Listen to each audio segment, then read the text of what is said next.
வசந்த நல்லா கேளுங்க. நீங்க கேட்கலன்னா உங்களுக்கு ஒரு டைம் பாம் ரெடி பண்ணி வச்சிருக்கிறேன். அது உங்களுக்குள்ள வெடிக்க போகும். சரித்திரத்தை படிக்காதவன் அந்த தவறுகளை மீண்டும் செய்வான். நம்ம அதை பார்க்க விரும்புறதுல அங்கிருந்து தான் பிரச்சனை ಆರಂಭಿಸಿತು. ಒಂದೇ ಇಸ್ರೇಲ್ ದೇಶ ಇತ್ತು, ಅದು ಎರಡಾಗಿ ಮುರಿದಿದ್ದು ಹೇಗೆ? இஸ்ரவேல் தேசம் விழுந்ததுக்கு காரணம் சாலமோன் தான் என்று தெரிந்தால் அது குறைவான பார்வை. ಆ ದೇಶ ಬಿದ್ದೋಗಿದ್ದಕ್ಕೆ ಕಾರಣ ಬರೀ ರಾಜಕೀಯದಲ್ಲ, பிரச்சனை ரொம்ப பழசு. வெடிகுண்டுக்கு வேற என்ன சாலமோன்? நெருப்பு வச்சவர் தான், வெடிಗುಂಡ வச்சவன் வேற. ಆದ್ರೆ ಆ ದೇವರನ್ನ ಬಿಟ್ಟು ತಿರುಗಿದಾಗ ನೀವು ಏನೇ ಲೋಕದ ಬಲ ನಿಮ್ಮ ಹತ್ರ ಇರಲಿ, matter of time, very matter of time. Believe me, நான் பைபிள்ல இருக்கிறது சொன்னாலுமே இது எல்லாமே நம்ம வீட்டை குறித்து சொல்லிக் கொண்டிருக்கிறேன், நம்முடைய வாழ்க்கையை கொண்டு சொல்லிக் கொண்டிருக்கிறேன். ಒಂದು ದಿನ ಈ ಬಡ ಸೇವಕನ ಮಾತು ನಿಮ್ಮ ನೆನಪಲ್ಲಿ ಬಂದೇ ಬರುತ್ತೆ. What I am telling is a truth.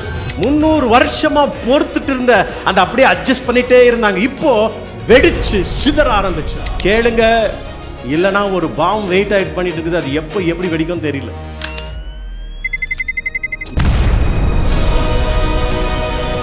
MCS Mission Church presents Learning from Kings by Bishop Jayashilan R.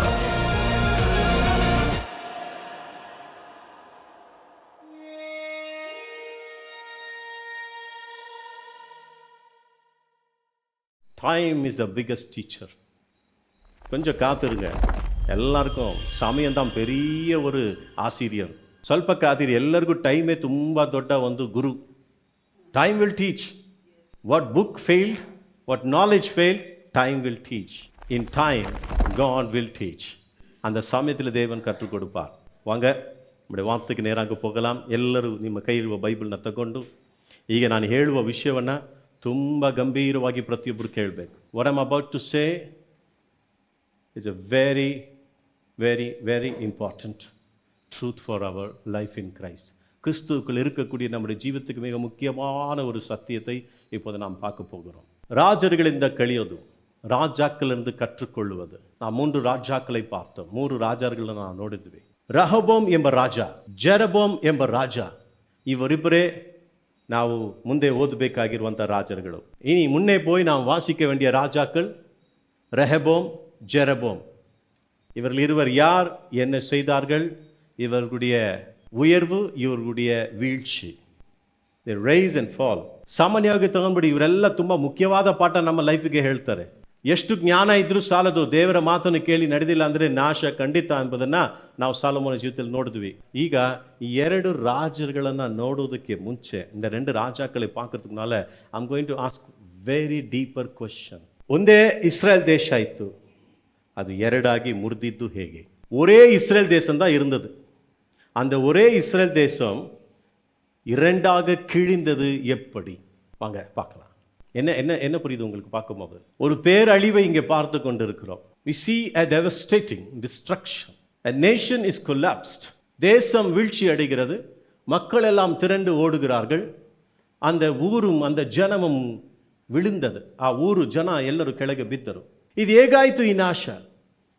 ಯಾವ ರೀತಿಯಲ್ಲಿ ಆಯಿತು? ನಾವೆಲ್ಲ ತಿಳ್ಕೊಳ್ತೀವಿ ನಾಶಗಳು ದಿಢೀರಂತ ನಡೆಯುತ್ತದೆ ಅಂತ ಹೇಳಿ, ಆದರೆ ಬೈಬಲ್ ನಮಗೆ ಬೇರೆ ರೀತಿಯಲ್ಲಿ ಉತ್ತರ ಹೇಳುತ್ತದೆ. Because scripture says the collapse rarely happens by accident. Crisis are result of long hidden process. பிரச்சனைகள் வருவது நீங்க திடீர்னு இப்ப பார்த்தாலுமே அது திடீர்னு வரல, அது வருவதற்கு முன்பாக, முளைப்பதற்கு முன்பாக அது நீண்ட நாட்களாக இருந்த ஒரு மறைவான சில காரணங்கள் தான் ஒரு நாளைக்கு திடீர்னு வெளிக்கிறது. உங்களுக்கு சில பேர்லாம் ಸ್ಕೂಲ್ ಬುಕ್லாம் படிச்சிருப்பீங்க. ಫ್ರೆಂಚ್ ರೆವಲ್ಯೂಷನ್ ನಾನು ನೋಡಿರ್ತೀರ, ಇಲ್ಲ ಅಂದರೆ ಒಂದು ಸಾರಿ ಓದ್ಬಿಡಿ. ಫ್ರೆಂಚ್ ರೆವಲ್ಯೂಷನ್ ಅದುವೇ ತುಂಬ ದೊಡ್ಡ, ಈಗ ನಾವೆಲ್ಲರೂ ಕೂಡ ಏನೀಗ ಡೆಮೋಕ್ರಸಿ ಎಲ್ಲ ಹೊಂದ್ತಾ ಇದ್ದೀವಿ, ಈ ಥರ ಕಾನ್ಸೆಪ್ಟ್ ಎಲ್ಲ ಬರೋದಕ್ಕೆ ಬಹಳ ಮುಖ್ಯವಾದಂಥ ಒಂದು ರೀಸನ್ ಫ್ರೆಂಚ್ ರೆವಲ್ಯೂಷನ್. ಈ ಫ್ರೆಂಚ್ ರೆವಲ್ಯೂಷನ್ ಬರೋದಕ್ಕೆ ಇಲ್ಲಿ ಏನಾಯಿತು ಅಂತ ಹೇಳಿದ್ರೆ, ಜನಗಳೆಲ್ಲ ಬಂದು ಅರಮನೆ, ರಾಜರು, ಅರಸರು ನಮ್ಮನ್ನು ಆಳಿದ್ದು ಸಾಕು, it is enough, monarchs have ruled us.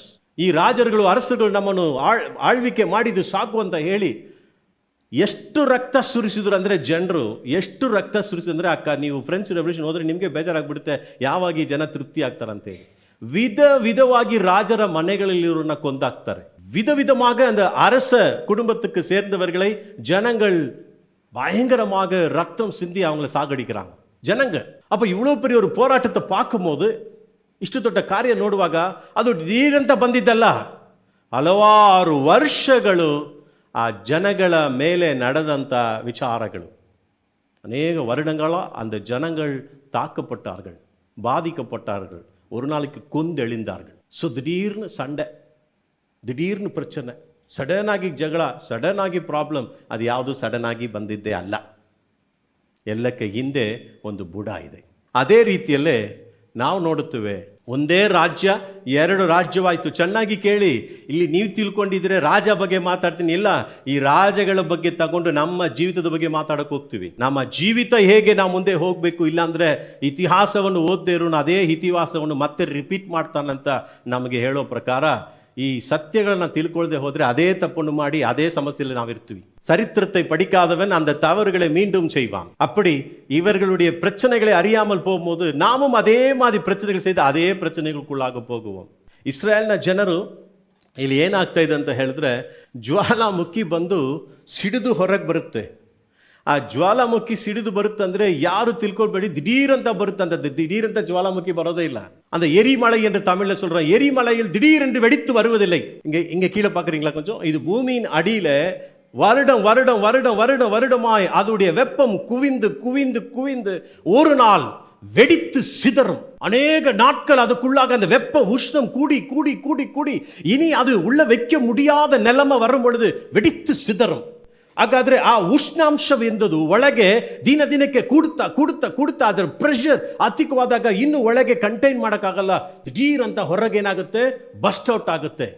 ಅದೇ ಥರನೇ ಇಸ್ರಾಯೇಲ್ ಜನರಿಗೂ ಸರಿ, ಇಲ್ಲಿ ಕೂತ್ಕೊಂಡ್ರೆ ನಮ್ಮಲ್ಲಿ ಅನೇಕರಿಗೂ ಸರಿ, ಒಂದು ಬ್ರೇಕಿಂಗ್ ಪಾಯಿಂಟ್ ವರೆಗೆ ಅದು ಇರುತ್ತೆ. ಆಮೇಲೆ ಯಾರಿಂದಲೂ ಅದನ್ನು ಇಡ್ಸೋಕ್ಕಾಗಲ್ಲ. ಸೊ ಅನೇಕ ವರ್ಷಗಳು ಅನೇಕ ದಿನಗಳು ಒಳಗಿಂದ ಮಾಡಿದ್ದು ಒಂದಿನ ಹೇಗೆ ಬರುತ್ತೋ ಆ ಥರ ಇಸ್ರೇಲ್ ದೇಶ ಎರಡಾಗಿ ಬಿದ್ದಿದ್ದಕ್ಕೆ ಕಾರಣ ಸಾಲೊಮೋನ್ ಮಾತ್ರ ಅಂತ ನೀವು ತಿಳ್ಕೊಂಡಿದ್ರೆ ಅದು ತುಂಬ ದೊಡ್ಡ ತಪ್ಪು. இஸ்ரவேல் தேசம் விழுந்ததுக்கு காரணம் சாலமோன் தான் என்று தெரிந்தால் அது குறைவான பார்வை. பிரச்சனை ரொம்ப பழசு. இந்த வசனத்தை நல்லா கேளுங்க. நீங்க கேட்கலன்னா உங்களுக்கு ஒரு டைம் பாம் ரெடி பண்ணி வச்சிருக்கிறேன், எடுத்துட்டு வாங்க அந்த டைம் பாம்பை. ಅದು ಉಂಗುಳುಗುள்ள வெடிக்க போகுது. ಸೀರಿಯಸ್ ಆಗಿ சொல்றேன். ನಿಮಗೆ ಅಂತಾನೆ ಸ್ಪೆಷಲ್ ಆಗಿ ಹೇಳಿ ಒಂದು ಟೈಮ್ ಬಾಂಬ್ ರೆಡಿ ಮಾಡಿ ಇಟ್ಟಿದ್ದೀನಿ. This is a prophecy, this is the Holy Spirit. Yes, bring it here, don't switch it on. கொடுங்க. இந்த டைம் பாம் வெடிக்குமா வெடிக்காதா? இந்த ஊரே இருக்காது இது வெடிச்சுச்சுன்னா, தெரியுமா உங்களுக்கு? ಇದು ಸಿಡಿದ್ರೆ ಏನಿರಲ್ಲ, ஊரே ಇರಲ್ಲ. இந்த டைம் வெடிக்குமா வெடிக்காதான்றது அப்புறமா பார்க்கலாம் நம்ம, சரிங்களா? இப்போ நம்ம ಇದಕ್ಕುள்ள வரலாம். ಈ ವಾಕ್ಯವನ್ನು ಧ್ಯಾನ ಮಾಡುವಾಗ ನನ್ನೊಳಗೆ ಭಯ, ಇನ್ನೊಂದು ಪಕ್ಕ ದುಃಖ ಎರಡೂ ಸೇರ್ಕೊಂಡ್ಬಿಡ್ತು. இந்த வசனத்தை தியானிக்கும் போது I tell you from my heart, இந்த வசனத்தை இந்த தியானிக்கும் போது கேட்கும் போது ஒரு பக்கம் துக்கம் வருது, ஒரு பக்கம் பயம் வருது, ரெண்டும் கலந்துருச்சு. ಅದು எப்படி ಫೀಲಿಂಗ್ தெரியல, ஒரு மாதிரி ಸ್ಟ್ರೇಂಜಾಗಿ இருந்துச்சு. ಇದುವರೆಗೆ ನಾವು ಕೇಳ್ತಾ ಇದ್ರಲ್ಲಿ ಕಲ್ತ್ಕೊಂಡಿದೆ ಅಂತ ಹೇಳಿದ್ರೆ, ಯಾವುದೇ ಥರವಾದ ಒಂದು ದೊಡ್ಡ ಪ್ರಾಬ್ಲಮ್ಸು ದಿಢೀರಂತ ಬರೋದಿಲ್ಲ. ಅದಕ್ಕೆ ಹಿಂದೆ ತುಂಬ ದಿನಗಳಿಂದ காரணங்களும் புடங்களும் உண்டு ಅಂತ ಹೇಳ್ತಾ ಇದ್ದೀನಿ. இதுவரைக்கும் நீங்க கேட்ட வார்த்தைகள் என்ன சொல்றேன்னா, எந்த பிரச்சனையும் நீங்க திடீர்னு பார்த்தாலும் அது திடீர்னு முளைச்சது அல்ல, நீண்ட நாட்களாய் அதன் விதைகள் விதைக்கப்பட்டது. ಇಸ್ರಾಯೇಲ್ ದೇಶ ದಿಢೀರಂತ ಬಿದ್ದೋಗಿಲ್ಲ. ನಿಜ ನೋಡ್ಬೇಕು ಅಂತ ಹೇಳಿದ್ರೆ ಇಸ್ರಾಯೇಲ್ ದೇಶ ತುಂಬಾ ದೊಡ್ಡ ಒಂದು ವಿಜಯದ ಜೀವಿತದಲ್ಲಿ ಬಾಳ್ತಾ ಇದ್ದರು. ಇಸ್ರೇಲ್ನ ದೇಶ ಹೆಜ್ಜೆ ಹೆಜ್ಜೆ ಹೆಜ್ಜೆಯಾಗಿ ಮೇಲೆ ಹೋಗ್ಬಿಡ್ತು. Greatest height. இஸ்ரேல் தேசம் படிப்படியாக அவர்கள் ಉನ್ನತமான நிலைமைக்கு ಉಂಟಾக்கப்பட்டார்கள். ಉನ್ನತமான நிலைமை. ಮುಖ್ಯವಾಗಿ ನಾವು ನೋಡೋದಾಗಿದ್ರೆ 3 ರಾಜರುಗಳು, 3 kings, ಸಾಲ್, ಡೇವಿಡ್, ಸಾಲಮೋನ್, ಇವರು 3 ರಾಜ್ಯಗಳ ಹತ್ರ ಇರುವ ಒಂದೇ ಸಮಾನ ವಿಷಯ ಯಾವುದಂದ್ರೆ ಇವರೆಲ್ಲರೂ 40 ವರ್ಷ ಆಳಿಗೆ ಮಾಡಿದ್ರು. One common pattern we find with all these 3 monarch kings that they ruled 40 years. ಇವರು ಸೌಲ್ ಆಗಿರಲಿ 40 ವರ್ಷ, ಬೈಬಲ್ ಹೇಳ್ತದೆ 40 ವರ್ಷ ಆಳಿಗೆ ಮಾಡಿದ್ರು. ದಾವಿದನು 40 ವರ್ಷ ಆಳಿಗೆ ಮಾಡಿದನು. ಸಾಲೊಮೋನು 40 ವರ್ಷ ಆಳ್ವೆ ಮಾಡಿದನು. ಹಾಗಾಗಿ ನಾವು ನೋಡುವಾಗ ಮುಖ್ಯವಾಗಿ ಸಾಲೊಮೋನನ ಒಂದು ಸಮಯ ಬಂದಾಗ, ಸೌಲನ್ ಬಂದಾಗ ಒಂದಷ್ಟು ಬಲ ಶಕ್ತಿ ಬಂತು ಇಸ್ರಾಯೇಲ್ ದೇಶಕ್ಕೆ. ದಾವಿದನ್ ಬಂದಾಗ ಇನ್ನೂ ಸ್ವಲ್ಪ ಶಕ್ತಿಶಾಲಿ ಆಗ್ಬಿಡ್ತು. ಸಾಲೊಮೋನ್ ಬಂದಾಗ ಇಸ್ರಾಯೇಲ್ ದೇಶ ಹಣದಲ್ಲಿ, ಕೀರ್ತಿಯಲ್ಲಿ, ಲೋಕ ಪ್ರಸಿದ್ಧಿಯಲ್ಲಿ ಪ್ರತಿಯೊಂದರಲ್ಲೂ ಮೇಲೆ ಹೋಗ್ಬಿಡ್ತು. It was called golden kingdom. சாலமோனுடைய நேரம் வரும் பொழுது இஸ்ரவேல் தேசம் எது வரைக்கும் பார்க்காத ஒரு பெரிய உயர்வை பார்த்தார்கள். ஒரு தேசம் எவ்வளவு மேல போக முடியுமோ அவ்வளவு மேல. வெளிப்புறமாக இப்படியா இருந்தாலும் ಇಷ್ಟು ದೊಡ್ಡ ಹೈಟ್ಗೆ ಹೋದ್ರು ಕೂಡ ಇಸ್ರಾಯೇಲ್ ದೇಶ ಶಾಕಿಂಗ್ ಆಗಿ ಬಿದ್ದೋಗ್ಬಿಡ್ತದೆ. வெளியந்து அது பெரிய வெற்றியை ಕಂಡಾலும் உள்ளிருந்து நெருப்பு குவித்து கொண்டே இருந்தது. ಹೊರಗಿಂದ ಸಕ್ಸಸ್ ಮೇಲೆ ಸಕ್ಸಸ್ ಹೊಂದ್ತಾ ಇದ್ರು, ಒಳಗೆ ಅದು ಬೆಂಕಿ ದಿನ ದಿನಕ್ಕೆ ಅಧಿಕವಾಗ್ತಾನೆ ಇತ್ತು. Have you not seen people who reached great height, all of a sudden they are gone? கேட்டதில்லையா, கேள்விப்பட்டதில்லையா? இவ்வளோ மேலே அப்படியே போயிட்டு இருப்பாங்க, திடீர்னு ஆளே இல்லாமல் மாறிடுவாங்க. ಅದು ದಿಢೀರ್ನ ಇಲ್ಲ, ಅದು ಎಪ್ಪೋ அந்த ಪ್ರಚನೆ அவங்க ಕೂಡ வந்துட்டೇ தான் இருக்கு. ಯಾವಾಗಿಂದಲೂ ಅಂದರೆ ಎಷ್ಟೋ ವ್ಯಕ್ತಿಗಳು ಮೇಲೆ ಹೋಗ್ಬಿಡ್ತಾರೆ, ಸಡನ್ ಆಗಿ ನೋಡಿದ್ರೆ ಅವ್ರು ಇಲ್ಲೇ ಇರಲ್ಲ, ಅವರು ಆ ಥರ ಆ ಸ್ಥಿತಿಯಲ್ಲೇ ಇರಲ್ಲ. ಕಾರಣ ಅದು ದಿಢೀರ್ ಅಂತಲ್ಲ, ಏನೋ ಒಂದು ವಿಷಯ ತುಂಬ ವರ್ಷದಿಂದ ಅದು ಹೊರಗಿಂದ ನೋಡುವ ಸಕ್ಸಸ್ ಮಾತ್ರ ನೋಡ್ಬಿಡಿ, ಒಳಗೆ ಯಾವ ಥರ ಸ್ಥಿತಿ ಇದೆ. ಎತ್ತನೆಯೋ வீடு பார்க்கும்போது பெரிய பங்களா, அப்பா இவ்வளோ பெரிய பங்களா, உள்ளே போய் பாருங்க ಸಮಾಧಾನವೇ ಇಲ್ಲ, வெடிச்சிருக்குது ಉள்ள. ಎಷ್ಟೋ ವ್ಯಕ್ತಿ ನೋಡ್ತೀವಿ ಎಷ್ಟು ಚೆನ್ನಾಗಿದೆ, ಎಷ್ಟು ಮೇಲೆ ಇದ್ದಾರೆ, ಅದ್ರ ಒಳಗೆ ಹೋಗಿ ನೋಡಿದ್ರೆ ಏನಿಲ್ಲ, வெளியந்து பார்த்தா அப்பா ನಾ ವಿಶ್ವಾಸ, ಉள்ள போய் பாரு அந்த ವಿಶ್ವಾಸத்தை, ಒಳಗೋಗಿ ನೋಡಿ ಆ ವಿಶ್ವಾಸವನ್ನ. they are not giving respect to each other. ஒருத்தருக்கு ரெஸ்பெக்ட் கொடுக்கறதில்ல, மரியாதையை கொடுக்கறதில்ல. despite reaching to the highest level of success in a nation, the nation collapsed. ஏன், ಎದಕ್ಕೆ? ಸಾಲೋಮೋನ್ ಹೊರಗಿಂದ ಆತನು ಅಭಿವೃದ್ಧಿ ಆಗ್ತಾ ಇದ್ರು, ಒಳಗಿಂದ ಆತನು ಎಲ್ಲ ರೀತಿಯಲ್ಲಿ ಬಲಹೀನನಾಗ್ಬಿಟ್ಟಿದ್ದ. வெளிப்புறமாக அவன் பலன் அடைந்து கொண்டிருந்தாலும் உட்புறமாக பலவீனனானான். Be careful my brothers and sisters. வெளியே காசு, பணம், வீடு, ஆஸ்தி, அந்தஸ்து, நிலம் வந்துச்சுன்னு ரொம்ப பண்ணாதீங்க. உள்ளோ ஆண்டருக்குள்ள பலமா இல்லைனா வெளியே இருக்குது நிலைக்காது. ಸಹೋದರ ಸಹೋದರಿಯರೇ, ಭಾಳ ಎಚ್ಚರಿಕೆಯಾಗಿರಿ. ಹೊರಗೆ ಒಳ್ಳೆ ಕೆಲಸ, ಮನೆ, ಆಸ್ತಿ, ಅಂತಸ್ತು, ನೆಲೆಲ್ಲ ಸಿಕ್ಕಿದ್ರೆ ದೇವರಿಗೆ ಸ್ತೋತ್ರ ಮಾಡಿ ತಾಳ್ಮೆಯಾಗಿರ್ರಿ. ಯಾಕಂದ್ರೆ ಹೊರಗಿರುವ ಆಸ್ತಿ ಅಂತಸ್ತಲ್ಲ, ನೀನು ಒಳಗಿರುವ ದೇವ್ರ ಜೊತೆಗಿರುವ ನಡತೆಯಲ್ಲಿದೆ. ನಿನ್ನ ಒಳಗೆ ಡ್ಯಾಮೇಜ್ ಆದರೆ ನೀನು ಹೊರಗಿರೋದಕ್ಕೆ ನಿರಂತರ ಇಲ್ಲ. ಯಾಕಂದ್ರೆ ಒಬ್ಬನಿಗೆ ಕೊಡೋದು ತೆಗೆಯೋದು ಕರ್ತನು. அவர் நினைத்தார் ஒரு ஏழையை ராஜாவாக்குவார், ராஜாவை ஏழையாக்கி விடுவார். அதிகாரம் கர்த்தருடையது. ஹalleluya. It is he who brings up one and pulls down the other. ಇಲ್ಲಿ ಏನಾಯ್ತು, ಇವರು ಹೊರಗಿಂದ, ನಾವು ಲಾಸ್ಟ್ ಅದಕ್ಕೆ ಮುಂಚೆ ನೋಡಿದ್ವಿ ಏನೆಲ್ಲ ಸಕ್ಸಸ್ ಮಾಡಿದ್ರು, ಏನೆಲ್ಲ ಅಚೀವ್ಮೆಂಟ್ ಮಾಡಿದ್ರು. That's out side. What about your inside? ஆஃபீஸில் நல்லா இருக்கிறீங்க, நிறைய ಅಚೀವ್ಮೆಂಟ್ பண்ணியிருக்கிறீங்க, நிறைய ಸಾಧನೆ பண்ணியிருக்கிறீங்க, உங்களுக்குள்ள ಕರ್ತರ್க்குள்ள எப்படி இருக்கிறீங்க? ಆಫೀಸಲ್ಲಿ ಚೆನ್ನಾಗಿ ಕೆಲಸ ಮಾಡ್ತಾ ಇದ್ದೀರಾ, ಎಲ್ಲ ಒಳ್ಳೆ ಹೆಸರು ತಗೊಂಡಿದ್ದೀರಾ, ಎಲ್ಲ ಮಾಡ್ತಾ ಇದ್ದೀರಾ, ಎಲ್ಲ ನೋಡಿ ನಿಮ್ಗೆ ಆಶ್ಚರ್ಯಪಟ್ಟದ, ನಿಮ್ಮ ಒಳಗೆ ಕರ್ತನ ಜೊತೆಗೆ ಹೆಂಗಿದ್ದೀರಾ? It matters. ಸರಿ, ನಾವೆಲ್ಲ ನಿಮಗೆ ತಿಳ್ಕೊಂಡಿರ್ತೀವಿ ಅಂದರೆ ಇವರು ಬಿದ್ದೋಗಿದ್ದಕ್ಕೆ ಕಾರಣ ಸಾಲಮೋನ್ ಅಲ್ಲ, ಅದನ್ನು ದಾಟಿ ಈ ಬಿರುಗು, இந்த ಕ್ರ್ಯಾಕ್ ಇருக்கு, இந்த ಇವಾಗ ಬಿದ್ದೋಯ್ತು, ಎರಡಾಗಿ ಎಲ್ಲ ಚೂರ್ ಚೂರಾಗಾಯ್ತು. ಆದರೆ ಇದು ಬಿದ್ದೋಗಿದ್ದಕ್ಕೆ ಕಾರಣ ತುಂಬ ಹಳೆಯದು. எவ்வளோ பர்சன் பார்த்தீங்கன்னா இப்போ அவங்க விழல, ಅವರು ಬೀಳುವುದಕ್ಕೆ ಮುಂಚೆ ಅದಕ್ಕೆ ಉಂಟಾದಂಥ ಕಾರಣ ನೋಡೋದಾಗಿದ್ರೆ ಎಷ್ಟು ವರ್ಷ ಹಳೆಯದು ಪ್ರಾಬ್ಲಮ್. ಸಾಲಮೋನು ಯಾರು ಅಂತ ಹೇಳಿದ್ರೆ பட்டாக்கிக்கு பரி பெங்கி ஆக்கிதவனு, வெடிகுண்டுக்கு வேற என்ன சாலமோனு, நெருப்பு வச்சவர் தான், வெடிகுண்டை வச்சவன் வேற. தெரியாம போய் நெருப்பு எடுத்து வச்சுட்டு படார்னு வெடிச்சு போச்சு, அவ்வளோதான்.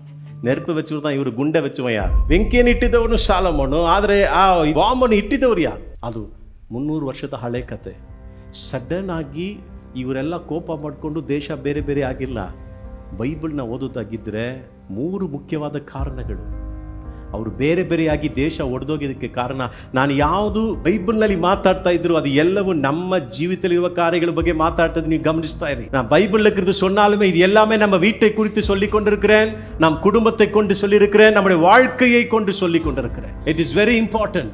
கேளுங்க, இல்லைனா ஒரு பாம் வெயிட் ஆயிட் பண்ணிட்டு இருக்குது, அது எப்போ எப்படி வெடிக்கும் தெரியல. ಒಂದು ಬಾಂಬ್ ವೆಯ್ಟ್ ಮಾಡ್ತಾ ಇದೆ, ಯಾವಾಗ ಹಿಂಗೆ ಸಿಡಿತೆ ಗೊತ್ತಿಲ್ಲ. ಕೇಳೋಣ, ಪ್ರಾಬ್ಲಮ್ ಸ್ಟಾರ್ಟ್ ಆಗಿದ್ದು ಯಾವಾಗ ಅಂತ ಹೇಳಿದ್ರೆ ನಾವು ತುಂಬ ಹಳೆಯದು. ಮೊದಲನೇದಾಗಿ ಅವ್ರ ಒಳಗೆ ಇದ್ದಿದ್ದು ಏನಂತ ಹೇಳಿದ್ರೆ ಕೋತ್ರದ ಒಳಗಿರುವ ಹೊಟ್ಟೆ ಕಿಚ್ಚು. 12 ಕೋತ್ರ ಇತ್ತಲ್ಲ ಇಸ್ರೇಲ್ನಲ್ಲಿ, ಅದರಲ್ಲಿ ಕೋತ್ರದಲ್ಲಿ ಅವ್ರಿಗೆ ಇದ್ದಂಥ ಹೊಟ್ಟೆ ಕಿಚ್ಚು. 12 ಕೋತ್ರங்களுக்குள்ளாக ಮುಖ್ಯವಾಗಿ ಒರ್ತರುಕೊರ್ತರುக்குள்ள ವೈರಾಗ್ಯ ತುಂಬ ಅವಾಗಿಂದಲೇ ಇತ್ತು. ಎಷ್ಟೋ ಜನ ಹೇಳಿದ್ರೆ ಇವ್ರು ಇವಾಗ ಜಗಳ ಮಾಡ್ಕೊಂಡಿದ್ದ, ಪ್ರಾಬ್ಲಮ್ ಇವಾಗ ಆಗಿದ್ದಲ್ಲ, ಅದು ಯಾವಾಗಿಂದಲೂ ಇದೆ ಅಂತ ಹೇಳ್ತೀರಾ ಇಲ್ವಾ? சொல்றீங்களா? ಇಲ್ಲಿ ಅದೇ ಮಾದರಿ தான். ಇವಾಗ ಅವ್ರು ಜಗಳ ಮಾಡ್ಕೊಂಡು ಬೇರೆ ಬೇರೆ ದೇಶ ಆಗಿದ್ರು, ಅವ್ರೊಳಗೆ ಬೆಂಕಿ ದಿನ ದಿನಕ್ಕೆ ಜಾಸ್ತಿ ಆಗ್ತಾನೆ ಇತ್ತು. ಅದೇಂತ ಹೇಳಿದ್ರೆ ಹೊಟ್ಟೆ ಕಿಚ್ಚು. ಏನು ಹೊಟ್ಟೆ ಕಿಚ್ಚು ಅಂತ ಹೇಳಿದ್ರೆ, ಈಗ ಇಸ್ರೇಲು ಯೂದ ಅಂತ 2 ದೇಶವಾಗಿ ಸಾಲೋಮನ್ ನಂತರ ಆಗ್ಬಿಡುತ್ತೆ. ಅದಕ್ಕೆ ಮುಂಚೆ ಒಂದೇ ದೇಶ ಆಗಿತ್ತು. ಇಲ್ಲಿ ಯಾರು ನೀವು ನೋಡ್ತಾ ಇದ್ದೀರಾ ಅಂತ ಹೇಳಿದ್ರೆ, ನೀವು ಯೋಶುವವನ್ನ ನೋಡ್ತಾ ಇದ್ದೀರಾ. ಯೋಶುವವಿನ ಎಫ್ರೈಮ್ ಎಂಬ ತಿಳ್ಕೊಳ್ಳಿ, ಎಫ್ರೈಮ್ ಎಂಬ ಒಂದು ಗೋತ್ರ ಏನಿದೆ, ಆ ಗೋತ್ರದಲ್ಲೇ ಏನಿತ್ತು ಅಂತ ಹೇಳಿದ್ರೆ ಇಸ್ರೇಲ್ನ ಆಳುವ ನಾಯಕತ್ವ ಇತ್ತು. So who ruled Israel? That ruling power come from Ephraim. Ephraim ಎಂಬ ಈ ಗೋತ್ರದಿಂದಲೇ ರೂಲಿಂಗ್ ಬರ್ತಾ ಇತ್ತು. ಅರ್ಥ ಆಯ್ತಾ? ಅವರೇ ರೂಲ್ ಮಾಡ್ತಾ ಇದ್ರು. ಆ ಒಂದು 12 ಗೋತ್ರ ರೂಲ್ ಮಾಡ್ತಾ ಇತ್ತು. மோசேக்கு ನಂತರ யோசுவாவை ஆதுக்கொண்டு யோசுவாவை தேர்ந்தெடுத்து அவர் தான் கானான் தேசம் நடத்தி, அப்பதிலிருந்து யோசுவாவுடைய அந்த சந்ததியார்கள் தான் ಇಸ್ರೇವೇலை ಆಳಿಗೆ செய்து கொண்டிருந்தார்கள். ಅವರೇ ಏನ್ ಮಾಡ್ತಾ ಇದ್ರು? ಆಳಿಗೆ ಮಾಡ್ತಾ ಇದ್ರು. ಚೆನ್ನಾಗಿ ಹೋಗ್ತಾ ಇತ್ತು. ಅವರು ಎಲ್ಲರೂ ಕೂಡ ಅವ್ರು ಏನ್ ಮಾಡ್ಬಿಟ್ರು ಅಂತ ಹೇಳಿದ್ರೆ, ಇದನ್ನ ಯಾರು ಮಾಡಿದ್ರು ಅಂತ ಹೇಳಿದ್ರೆ, ಯಾಕೋಬು ತನಗೆ ವಯಸ್ಸಾದಾಗ ಯೋಸೆಫನ ಮಗನ್ ಎಫ್ರೈಮ್ ಅನ್ನು ತಗೊಂಡು ಅವರನ್ನ ಮುಖ್ಯ ಅಧಿಕಾರಿಯಾಗಿ ಮಾಡಿಬಿಡ್ತಾರೆ. ಇಸ್ರೇಲ್ ಜನ ಏನ್ ತಿಳ್ಕೊಂಡ್ರು, ಮುಖ್ಯವಾಗಿ ಎಫ್ರೈಮ್ ಗೋತ್ರ ಏನ್ ತಿಳ್ಕೊಂಡ್ರು, ಇಸ್ರೇಲ್ ಅನ್ನು ರೂಲ್ ಮಾಡೋದು ನಮ್ಮ ಅಧಿಕಾರ. ಇಸ್ರೇವೇಳೆ ಆಳಿಗೆ செய்வது ಯಾವ್ದು ಅಧಿಕಾರ? ಎಂಗಳ ಅಧಿಕಾರ. ಹಿಂಗೆ ಹೋಗ್ತಾ ಇತ್ತು. ಸಡನ್ ಆಗಿ ಏನಾಯ್ತು, ಅವರಲ್ಲಿ ಇದ್ದ ಒಂದು ಪವರ್ ಶಿಫ್ಟ್ ಆಯ್ತು. ಅವರಲ್ಲಿದ್ದ ಅಧಿಕಾರ ಅಲ್ಲಿ ನಾರ್ತ್ ಇಂದ ಸೌತ್ಗೆ ಹೋಯ್ತು. ಯಾವಾಗ ಅಂತ ಹೇಳಿದ್ರೆ ದಾವಿದನ ದೇವರು ಆದುಕೊಳ್ಳುವಾಗ. ಯಾಕಂದ್ರೆ ದಾವಿದನು ಎಫ್ರಾಯಿಮ್ கோத்திரಕ್ಕೆ ಸೇರಿದವನಲ್ಲ, யூதா கோத்திரಕ್ಕೆ ಸೇರಿದவன். எஃப்ராயிம் கோத்திரத்துல தான் இருந்துச்சு அதிகாரம். ஆனா அந்த அதிகாரம் ஆண்டவர் தாவீதை தேர்ந்தெடுக்கும் போது யூதா கோத்திரக்கு போச்சு. அப்ப உடனே என்ன ஆயிடுச்சுன்னு பாத்தீங்கன்னா, அவங்களுக்குள்ள பயங்கரமான எரிச்சல் வந்து விட்டார். ಅವ್ರ ಇಬ್ಬರೊಳಗೆ ಹೊಟ್ಟೆ ಕಿಚ್ಚು ಬಂದ್ಬಿಡುತ್ತೆ. ಇಷ್ಟು ದಿನ ನಾನು ತಾನೇ ಮಾಡ್ತಾ ಇದ್ದೆ, ಇಷ್ಟು ದಿನ ನಾನು ತಾನೇ ಇರ್ತಾ ಇದ್ದೆ, ನಮ್ದು ತಾನೇ, ಇದು ಹೇಗೆ ಅವ್ರಿಗೂ ಹೋಯ್ತು? ಸೊ ಒಳಗೆ ಎಲ್ಲರ ಒಳಗೆ ಅಸಮಾಧಾನ. ಸೊ ಅಂದ ಪೊರಾಮೈ ಬಂದದು. ಅವರು ಒಳಗಿಂದ ಆಲ್ರೆಡಿ ಎಲ್ಲ ಡಿವೈಡ್ ಆಗ್ಬಿಟ್ಟಿದ್ರು ಅಂತ ಹೇಳ್ತಾ ಇದ್ದೀನಿ. ಸಾಲೋಮನ್ ಬಂದು ಆಮೇಲೆ ಅಲ್ಲ, ಅದಕ್ಕೆ ಮುಂಚೆನೆ ಅವರು ಡಿವೈಡೆಡ್ ಆಗ್ಬಿಟ್ಟಿದ್ರು. ಯಾಕಂದ್ರೆ ಅವರು ಒಬ್ರು ಒಳಗೆ ಹೋರಾಟಗಳಿರ್ತಾ ಇತ್ತು. ಸಾಲೋಮನ್ ಬಂದು ಬರೀ ಬೆಂಕಿ ಆಗ್ಬಿಟ್ರು ಅಷ್ಟೇ, ಅದು ಸಿಡಿದು ಎಲ್ಲ ಪೀಸ್ ಆಗಿದೆ. ಆದರೆ ಅವರು ಆಲ್ರೆಡಿ ಒಳಗೆ ಟೆನ್ಷನ್ ಕ್ರಿಯೇಟ್ ಆಗಿತ್ತು. ನಾವು ನೋಡುವಾಗ, ಸೊ ಇದನ್ನೇ ದಾವಿದ ನೋಡ್ತೀವಿ, ಯೂದಾ ಕೋತ್ಲಿರ್ತಾನೆ, ಪವರ್ ಬಂದು ಶಿಫ್ಟ್ ಆಗಿಬಿಡ್ತು. ಸೊ ಅವ್ರ ಒಳಗೆ ಒಂದೇ ಜಲಸಿ. ಮೂರನೇದಾಗಿ ನಾವು ನೋಡೋದಾಗಿದ್ರೆ, ಯಾವಾಗ ಸಾಲೋಮನ್ ಬಂದ್ರು, ಅವ್ರು ಏನು ಮಾಡ್ತಾ ಇದ್ರು, ಆಲ್ರೆಡಿ ಜಾಸ್ತಿ ಪ್ರೆಷರ್ ಇತ್ತಲ್ಲ, ಏನು ಮಾಡಿಬಿಟ್ರು, என்ன பண்ணிட்டாரு, ப்ரெஸ் பண்ணி விட்டார். அவ்வளோதான். ஆல்ரெடி இவருக்கெல்லாம் ஜாஸ்தி டென்ஷன் இತ್ತು, ப்ராப்ளம் இತ್ತು, ஒருத்தருக்கு கோவமா. வீட்டில் பார்த்துக்கிறீங்களா, ஆல்ரெடி கோவமாக இருந்தவங்களை பார்த்துங்களா உட்காந்துக்குன்னு? அவங்க எதுக்கு வெயிட் பண்ணிக்கிறான்னு நினைக்கிறீங்க? பார்த்துருங்களா இல்லையா? ಮನೇಲಿ ಕೋಪ ಕೂತ್ಕೊಂಡು ನೋಡಿದ್ದೀರಾ? கோவமாக உட்காந்துருக்கா பார்த்தீங்களா? அவன் எதுக்கு வெயிட் பண்ணிக்கிறா சைலண்டா? இப்போ நான் போடுறேன்னா பட்டன் நீ போடுறியா? யாரோ ஒருத்தர் ப்ரெஸ் பண்ணணும். அப்படி ஆல்ரெடி அங்கே இருந்த எல்லாம் பிரச்சனைங்க. அந்த பிரச்சனையில் சாலோமன் என்ன பண்ணார்னு பார்த்தீங்கன்னா, வேற ஒரு வழியில் கொண்டு போயிட்டார். ಯಾವಾಗಲೂ ಹೇಳ್ತೀನಿ, ಎಕ್ಸ್ಪೆನ್ಸಿವ್ ಲೈಫ್ ಯಾರಾದರೂ ಬಾಳ್ತಾ ಇದ್ದಾರೆ ಅಂದರೆ ಅದಕ್ಕೆ ಯಾರಾದರೂ ಸ್ಪೆಂಡ್ ಮಾಡಬೇಕು. ಅವ್ರು ಆಡಂಬರமான வாழ்க்கை வாழ்ನಾನ ಯಾರನ್ನೂ ಅದಕ್ಕೆ ಸೆಲವು பண்ணலையா? ಸಾಲೋಮನ್ ಹೌದು, ಚಿನ್ನದಿಂದ ಕಟ್ಬಿಟ್ಟೆ, ಚಿನ್ನದಿಂದ ಆ ಚಿನ್ನ ತಗೊಂಡು ಬರೋಕ್ಕೆ ದುಡ್ಡು ಎಲ್ಲಿಂದ ಬಂತಪ್ಪ? ಅದಕ್ಕೆ ಅವ್ರು ಏನು ಮಾಡಿದ್ರು ಗೊತ್ತಾ? ಜನಗಳ ಮೇಲೆ ಜಾಸ್ತಿ ಟ್ಯಾಕ್ಸ್ ಹಾಕ್ಬಿಟ್ರು. ಡಬಲ್ ಆಗಿ ತಗೊಳ್ಳೋಕೆ ಸ್ಟಾರ್ಟ್ ಮಾಡಿದ್ರು. ಟ್ಯಾಕ್ಸ್ ಮಾತ್ರ ಹಾಕಿದ್ದಲ್ಲ, ಅವ್ರಿಗೆ ಕೆಲಸ ಜಾಸ್ತಿ ಮಾಡಿಬಿಟ್ರು, ಭಯಂಕರ ಕೆಲಸ ಮಾಡಿಬಿಟ್ರು. ಸೊ ಅದರಲ್ಲಿ ಅವ್ರಿಗೆ ಇನ್ನೂ ಆಲ್ರೆಡಿ ತುಂಬ ಟೆನ್ಷನ್ ಅದು ಇದೆಲ್ಲ ಇತ್ತು, ಕಮ್ಯುನಿಟಿ ಪ್ರಾಬ್ಲಮ್. ಅದರಲ್ಲಿ ಈ ಥರ ಮಾಡುವಾಗ ಅವ್ರಿಗೆ ಇನ್ನೂ ಜಾಸ್ತಿ ಕೋಪ ಬಂತು. ಮತ್ತು ಇನ್ನೊಂದು ಏನಾಯಿತು ಅಂತ ಹೇಳಿದ್ರೆ, ಮೊದಲು ಎಲ್ಲಿತ್ತು? ಎಫ್ರೈಮ್ ನಾರ್ತಲ್ಲಿ ಇತ್ತು ಪವರ್ ಎಲ್ಲ. ಈಗ ಸಾಲೋಮನ್ ಮೊದಲು ಏನು ಮಾಡಿದ್ರು, ಎಲ್ಲ ಪವರು ಮೇಯ್ನು ಏನಂತೀವಿ ರೂಲಿಂಗ್ ಪ್ಲೇಸಸ್ಸು, ವೆಲ್ತ್, ಟ್ರೆಷರ್ ಎಲ್ಲ ಜೆರುಸಲೇಮ್ ತಗೊಂಡು ಹೋಗ್ಬಿಟ್ರು. So they had problem. ಇವತ್ತು ಕೂಡ ನಮ್ಮ ಕರ್ನಾಟಕದಲ್ಲಿ ಕುಳಿತುಕೊಳ್ಳಿ, ಒಂದು ಡಿಸ್ಟ್ರಿಕ್ಟ್ ಇರೋ ಥರ ಇನ್ನೊಂದು ಡಿಸ್ಟ್ರಿಕ್ಟ್ ಟ್ರೀಟ್ ಮಾಡಲ್ಲ ಅಂತ ಎಷ್ಟು ಜಗಳಗಳಾಗುತ್ತೆ ಗೊತ್ತಾ? ಬ್ಯಾಂಗ್ಳೂರ್ಗೆ ಮಾತ್ರ ಎಲ್ಲ ಮಾಡ್ತೀರಾ, ನಮಗೇನು ಮಾಡಲ್ಲ, ನಮ್ಮನ್ನು ಇಂಜುರಿ ಬಿಟ್ಬಿಟ್ಟಿದ್ರ ಅಂತ ಫೈಟ್ ಮಾಡೋಲ್ಲ. ಇವತ್ತು ಕೂಡ ಯಾವುದು ತಿರುಗಿ ಕೂಡ ನೋಡಲ್ಲ. ಅದೇ ಥರ ಅಲ್ಲಿ ಏನಾಗಿತ್ತು, ಎಲ್ಲ ಪವರ್ ಫೆಸಿಲಿಟಿನ ಜೆರುಸಲೇಮ್ಗೂ ಅಲ್ಲಿರುವ ಮಕ್ಕಳಿಗೆ ತಗೊಂಡ್ಬಿಟ್ರಿ ಅಂತ ಅವ್ರ ಗೋತ್ರಗಳ ಒಳಗೆ ಆಲ್ರೆಡಿ ಭಯಂಕರ ಟೆನ್ಷನ್ ಆಗಿತ್ತು. ಇದು ಎಲ್ಲಕ್ಕಿಂತ ಮೇಲಾಗಿ ಸಾಲೋಮೋನನ್ನು ಆತ್ಮಿಕವಾಗಿ ಬಲಹೀನ ಆಗ್ಬಿಟ್ರು. இதெல்லாம் கூட ஜெயிச்சுவிடுவதாகிತ್ತು. இதெல்லாத்தையும் கூட ஜெயித்திருக்கலாம். ஆண்டவரோடு நல்ல ஒரு வாழ்க்கையில் அவன் ಆವಿಕುರಿಯದಾಗಿ ನಡೆದು ಕೊಂಡಿರುತ್ತಾನೆ. ದೇವನ್ ಎಲ್ಲத்தையும் ಮಾற்றிರುತ್ತಾನೆ. ಸಾಲೋಮೋನು ದೇವರ ಜೊತೆಗೆ ನಡೆದಿದ್ರೆ ದೇವರು ಎಲ್ಲ ಇವನ ಸ್ಥಿತಿಗಳನ್ನ ಬದಲಾಯಿಸಿರಬಹುದು. ಆದರೆ ದೇವರ ಜೊತೆಗೆ ಆತನು ನಡೆದೆ ದೇವರನ್ನು ಬಿಟ್ಬಿಟ್ಟ. ಏನಾಯ್ತು? ಆತ್ಮಿಕವಾಗಿ ಯಾವಾಗ ಆತನ ದೇವರನ್ನ ಬಿಟ್ಟು ಬಿದ್ದನೋ, ಅವನ ದೇಶ ಜೊತೆಗೆ ಸೇರಿ ಬಿದ್ದೋಗ್ಬಿಡ್ತು. ಬರೆಯೋರು ಬರೆದಿಟ್ಟುಕೊಳ್ಳಿ, 1 ಅರಸರ ಪುಸ್ತಕ 11ನೇ ಅಧ್ಯಾಯ 26-43. 1 ராஜாக்கள் 11வது அதிகாரம் வசனம் 26-43. 1 Kings chapter 11 verse 26-43. ಸೊ ಏನಾಯ್ತು ಅಲ್ಲಿ ನಿಮಗೆ ದೇವರು ಹೇಳ್ಬಿಟ್ರು, ಸಾಲಮೋನ್ ಆತ್ಮಿಕವಾಗಿ ಬಿದ್ದಾಗ ನಿನ್ನ ರಾಜ್ಯ ಉಳಿಯಲ್ಲ, ಅವುಗಳು ಬಿದ್ದೋಗ್ಬಿಡ್ತದೆ. 2 ಆಗಿ ಆಗ್ಬಿಡ್ತು. 1 இருந்த ராஜ்யம் இப்பொழுது 2 மாறிவிட்டது. ಎಷ್ಟು ದಿನಕ್ಕವರೆಗೆ ಅವರು ಬೇರೆ ಬೇರೆ ಆಗಿದ್ರು ಅಂದರೆ 3000 ಇಯರ್ಸ್ಗೆ. ಸಾಲಮೋನ್ಗೆ ನಂತರ ಸತ್ತೋಗ್ತಾನೆ. ಸಾಲಮೋನ್ ಕಷ್ಟ ಕೊಟ್ಟು ಸತ್ತೋಗ್ತಾನೆ. ಅವನ ಮಗ ಬರ್ತಾನೆ. ಅವನ ಮಗ ರೆಹಬೋಮ್ ರಾಜ ಆದಮೇಲೆ ಅವನು ಯಾರು ಹಿರಿಯವರು ಹೇಳಿದ ಮಾತನ್ನು ಕೇಳಲಿಲ್ಲ. பெரியவங்க சொல்கிற எந்த பேச்சும் கேட்கல. அவன் கூட வளர்ந்த சின்ன பசங்க பேச்சு கேட்டு நடந்தார். ಅವ್ರ ಜೊತೆಗೆ ಬೆಳೆಯುವಂಥ ಫ್ರೆಂಡ್ಸ್ಗಳ ಮಾತನ್ನು ಕೇಳಿ ನಡಿ. ಜನಗಳು ಬಂದು ಕೇಳಿದ್ರು, ಏನು ಕೇಳಿದ್ರು, ನಿಮ್ಮ ಅಪ್ಪ ಬಹಳ ಕಷ್ಟ ಕೊಟ್ಟರು, ಬಹಳ ಇದು ಮಾಡಿದ್ರು, ನಾವು ನಿಮಗೆ ಫೇತ್ಫುಲ್ ಆಗಿರ್ತೀವಿ, ನಾವು ನಿಮಗೆ ಸರಿಯಾಗಿರ್ತೀವಿ, ಆದರೆ ನೀನು ನಮ್ಮ ಕಷ್ಟವನ್ನು ಕಮ್ಮಿ ಮಾಡು ಅಂತ ಕೇಳಿ, ನಮ್ಮ ಭಾರವನ್ನು ಕಮ್ಮಿ ಮಾಡು ಅಂತ ಕೇಳಿ, ನಮ್ಮ ಜೊತೆಗೆ ದಯಾಳುವಾಗಿ ಇರು ಅಂತ ಕೇಳಿದ್ರು. ಅದಕ್ಕೆ ಸಾಲಮೋನ್ನ ಮಗ ರೆಹಬೋಮ್ ಏನು ಮಾಡ್ತಾನೆ, ನಮ್ಮಪ್ಪ ನಿಮಗೆ ಇಷ್ಟು ಕಷ್ಟ ಕೊಟ್ಟಿದ್ರೆ ನಾನು ಅದಕ್ಕಿಂತ ಆರ್ಥಿಕವಾಗಿ ಕೊಡ್ತೀನಿ. என்னுடைய தகப்பன் உங்களுக்கு கொஞ்சம் கஷ்டம் கொடுத்திருந்தா நான் அதோட 100 மடங்கு அதிகமாக தான் கொடுப்பேன் என்று சொல்லுகிறார். That's it. Finish. ಜನಗಳ ಒಂದು ತಾಳ್ಮೆ ಮುಗಿತು. ಇನ್ನು ಅವರು ತಡ್ಕೊಳಕ್ಕಾಗಲ್ಲ. ಇಷ್ಟು ವರ್ಷ ತಳ್ಕೊಂಡು ಇಷ್ಟು ವರ್ಷ ಎಲ್ಲ ಪ್ರಾಬ್ಲಮ್. ಸಡನ್ ಆಗಿ ಏನಾಯಿತು, ಆ ಎಲ್ಲ ಜನಗಳು ಸೇರಿಕೊಂಡು ಮುಖ್ಯವಾಗಿ 10 ಗೋತ್ರದ ಜನ, 12 ಗೋತ್ರ ಇದ್ರಲ್ಲ, 12 ಗೋತ್ರದಲ್ಲಿ 10 ಗೋತ್ರದ ಜನ ಏನು ಮಾಡ್ತಾರೆ, ಈ ರೆಹೋಬೋಮ್ಗೆ ಎದುರಾಗಿ ಬೀಳ್ತಾರೆ. ಹೇಳ್ದನಲ್ಲ, 300 ವರ್ಷದಿಂದ ಇದ್ದ ಪ್ರಾಬ್ಲಮ್ ಇವಾಗ ಬಸ್ಟ್ ಆಗಿ ராஜ்ய கித்து 300 வருஷமா பொறுத்துட்டு இருந்த அந்த அப்படியே அட்ஜஸ்ட் பண்ணிட்டே இருந்தாங்க. இப்போ வெடிச்சு சிதற ஆரம்பிச்சு. எனக்கு இப்போ இங்கே கிராಫಿಕ್ಸ್ ಇಲ್ಲ, ಇದು ಫೋಟೋ ಕಾಮಿಕೆ ಮುಡಿಯಾದ ಪ್ರಿಯರ ಮಕ್ಕಳೇ. ನೆಕ್ಸ್ಟ್ ಏನಾಯಿತು ಅಂತ ನೋಡೋದಾಗಿದ್ದರೆ, ಜನಗಳು ಎಲ್ಲರೂ ಸೇರಿಕೊಂಡು ಒಂದು ಫೇಮಸ್ ಬೈಬಲ್ನಲ್ಲಿ ವಾಕ್ಯ ಇದೆ, ಎಲ್ಲರೂ ಮಾರ್ಕ್ ಮಾಡಿ ಅದನ್ನು ಓದ್ಕೊಳ್ಳೋಣ ಬನ್ನಿ. 1 Kings chapter 12 verse 16. 1 அரசர் புஸ்தக 12:16. ராஜா தங்களுக்கு செவி கொடுக்காததை இஸ்ரவேல் எல்லோரும் கண்டபோது ஜனங்கள் ராஜாவுக்கு மறு உத்தரவாக, தாவீதோடு எங்களுக்கு பங்கேது, ஈசாயின் குமாரனிடத்தில் எங்களுக்கு சுதந்திரம் இல்லை, இஸ்ரவேலே உங்கள் கூடாரங்களுக்கு போய்விடு, இப்போது தாவீதே உன் சொந்த வீட்டை பார்த்துக்கொள் என்று சொல்லி இஸ்ரவேலர் தங்கள் கூடாரங்களுக்குள் போய்விட்டார்கள். அதில் ಏನಾಗುತ್ತೆ ಅಂತ ಹೇಳಿದ್ರೆ, ಬಂದ್ರಲ್ಲ, ದಾವೀದನ ವಂಶನೇ ರೂಲ್ ಮಾಡ್ತಾ ಇದ್ರು. 12 ಗೋತ್ರ ಇದೆ. ಈಗ ಬೇರೆ ಗೋತ್ರದ ಹೇಳ್ಬಿಟ್ರು, ಏನು ನಿಮ್ಮ ಗೋತ್ರ ನಮ್ಮನ್ನು ಆಳಿಗೆ ಮಾಡೋದು, ನಿಮ್ಮ ಜೊತೆಗೆ ನಮ್ಗೇನು ಇನ್ನೂ ಪಾಲಿಲ್ಲ, ಯಾವ ಕಾರ್ಯನ ನಿಮ್ಮದು ನೀವೇ ನೋಡ್ಕೊಳ್ಳಿ, ನಮ್ದು ನಾವು ನೋಡ್ಕೊಳ್ತೀವಿ ಅಂತ ಹೇಳಿ.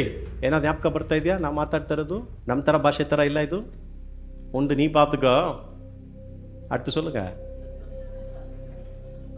தெரியாத மாதிரி சொல்லாதீங்க, சொல்லுங்க.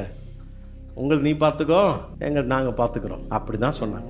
இந்த போனால் போதுன்னு விட்டாக்கா நம்ம தலைமையிலே உட்கார்றீங்களே, நாங்கள் தானே முதல்லேருந்து ஆளிகை பண்ணிட்டு இருந்தோம், ஏதோ கடவுள் சொன்னால் நாங்கள் கீழ்ப்படைஞ்சோம், இப்போ எங்களுக்கு உங்களுக்கு ஒரு ಟಚ್ ಇಲ್ಲ. ಜುಡಾ ಬೆಂಜಮಿನ್ 2 ಗೋತ್ರದವರು ಮಾತ್ರ ದಾವಿದನ ಒಂದು ವಂಶಕ್ಕೆ ಅವರು ಲಾಯಲ್ ಆಗಿ ಇರ್ತಾರೆ, ನಂಬಿಗಸ್ತರಾಗಿರ್ತಾರೆ, ಉண்மையாக இருப்பாங்க.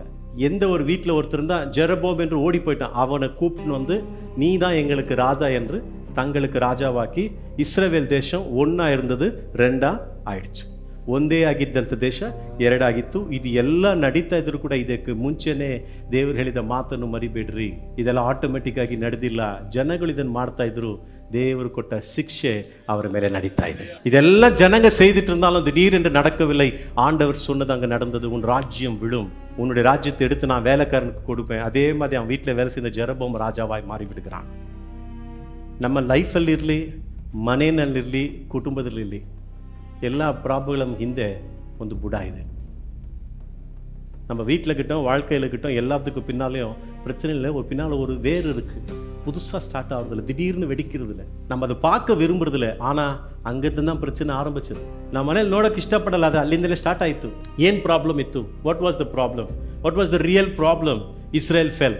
ಇಸ್ರೇಲ್ ಬಿದ್ದೋಗಿದ್ದಕ್ಕೆ ಕಾರಣವೇನು? ಬರೀ ರಾಜಕೀಯದ ಗೊಂದಲಗಳ, ಅರಸಿಯಲ್ ಪ್ರಚನೆಯ, ಪಾಲಿಟಿಕಲ್ ಪ್ರಾಬ್ಲಮಾ? ಅದು ಬರೀ ರಾಜಕೀಯದ ತೊಂದರೆ ಅಲ್ಲ, ಆತ್ಮಿಕ ತೊಂದರೆ. தேசம் விழுந்து போனதுக்கு காரணம் வெறும் அங்க இருந்த அரசியல் பிரச்சனை அல்ல, ಆವಿಕುರಿಯ ಪ್ರಚನೆ. ಆ ದೇಶ ಬಿದ್ದೋಗಿದ್ದಕ್ಕೆ ಕಾರಣ ಬರೀ ರಾಜಕೀಯದ ಅಲ್ಲ, ಆತ್ಮಿಕವಾದಂತ ವಿಷಯ.